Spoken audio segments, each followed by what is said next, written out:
Reserving the right to object, my oath of office is to the U.S. Constitution, not to any foreign nation, and no matter how sympathetic the cause, my oath of office is to the national security of the United States of America. We cannot save Ukraine by dooming the U.S. economy. In March, inflation hit a 40-year high. Gasoline alone is up 48%, and energy prices are up 32% over the last year. Food prices have increased by nearly 9%. Used vehicle prices are up 35% for the year, and new vehicle prices have increased 12% or more.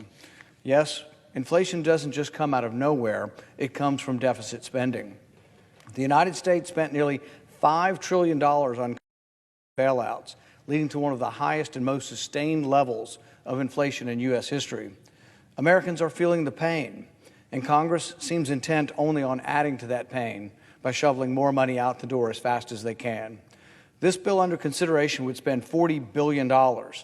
This is the second spending bill for Ukraine in 2 months, and this bill is 3 times larger than the first. Our military aid to Ukraine is nothing new, though. Since 2014, the United States has provided more than $6 billion in security assistance to Ukraine, in addition to the $14 billion Congress authorized just a month ago. If this bill passes, the U.S. will have authorized roughly $60 billion in total spending for Ukraine. For those who say this is not enough, for those of you in this chamber who say that our military spending is never enough, let's put $60 billion into perspective.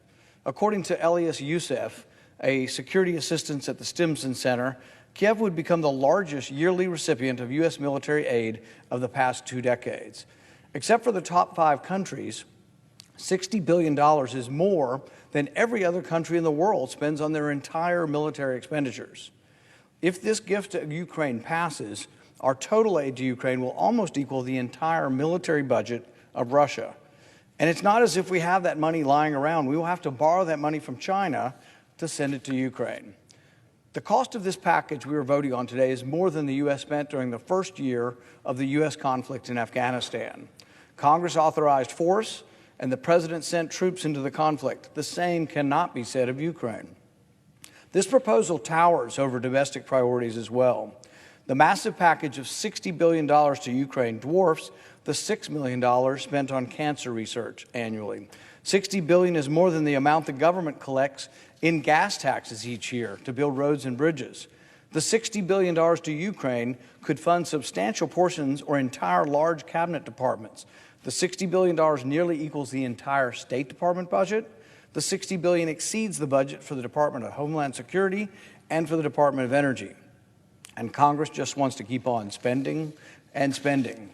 Our allies and partners have sent aid to Ukraine. Some of them even broke long-standing traditions by sending military assistance. Germany, Poland, the United Kingdom, and others are stepping up to defend Ukraine like never before. In other words, it's not all about us.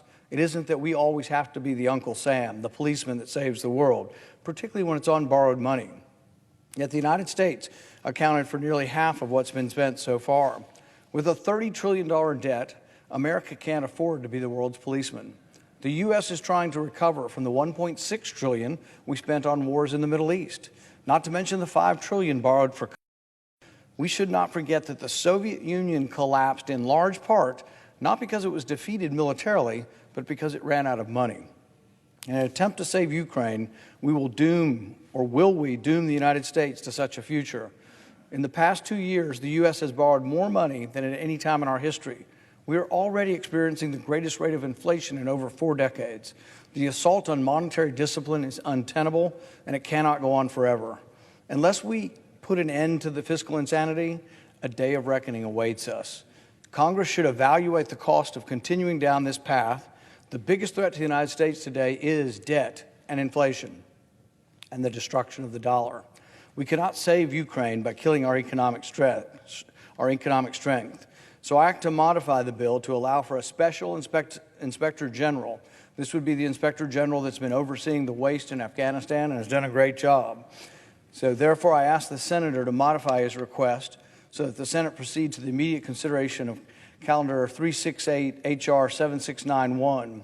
Furthermore, that the Paul Amendment at the desk be considered and agreed to, the bill as amended be considered read a third time, and the Senate vote on passage of the bill as amended with a 60 affirmative vote threshold for passage. Does the leader so modify his request? Reserving the right to object. It's clear from the junior senator from Kentucky's remarks he doesn't want to aid Ukraine.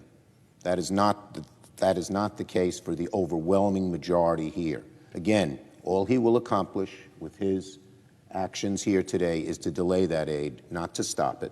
It's the aid desperately needed by a valiant people fighting against authoritarianism and defending democracy. So I will not modify. Is there an objection to the original request? I object. Objection is heard.